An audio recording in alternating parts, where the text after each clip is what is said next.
First step in self-improvement is identifying who and what you are.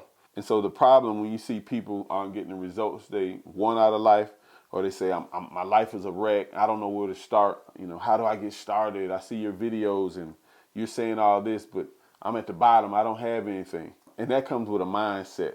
That comes with a consciousness of who and what you are. And a lot of us have a poverty mindset. Once you really get into true studies, and you definitely need to get the books and the courses that we have here at Masternomics, and what we focus on, it focuses on the self.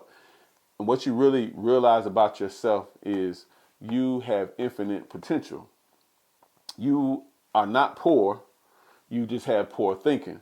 So there's really no poor people. There's really people that just think poor. When you say, well, this is all I have and it's not enough, you stating that made it not enough.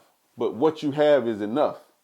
What you have is enough to get started. Because the first thing you must have is self-belief, belief in self. You have to realize the power that you do have. So if you're in a position and you say, well, I don't have this money or I don't have that, realize that you put yourself in a certain position. Or if someone else puts you in a position, you have the power to get out. So you don't have to stay there. So it all starts with the I-ness in you, realizing that you have the power. So that's why I came up with the acronym SEED. Our nonprofit is the Seed of Life. And then the essence of that is SEED. It's SEED. SEED. Self-empowerment equals deliverance. The way you can deliver yourself from poverty, the way you can deliver yourself from mediocrity, deliver yourself from barely being able to pay your bills, just only getting your children the knockoff this or the cheap version of that, and you want to, experience life at its highest degree and have things that the people on TV have, if those are the things that you want, or if you just want to feel fulfilled and do something for yourself and feel good about it, you have to acknowledge what you have inside you, right? And what you have inside you is the ability to do any and everything that you want. There's no one that stops us but us. We stop ourselves when we accept people's opinions of us. But you cannot let someone's opinion of you become your reality. So if a child is told over and over again, you're dumb, you're stupid, you're dumb, he starts to accept this because it's redundantly pumped in him.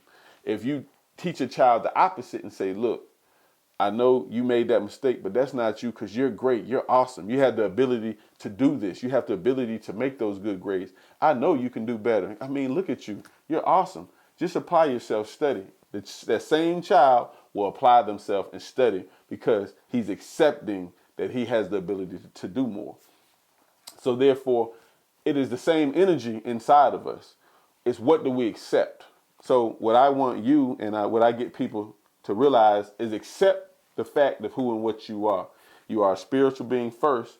You're having a physical experience. But the essence of you is spiritual. You must learn to attach that spiritual part of you to whatever you want to do. And once you realize that, the spirit is infinite. It's limitless. There's no limits. Like Master P, there's no limit. So there's no limit to what you can have. There's no limit to what you can do. Once you realize SEED, self-empowerment equals deliverance. So acknowledging and knowing that you have the power will deliver you from the life of poverty and will help you create the life that you want. And that's Masternomics.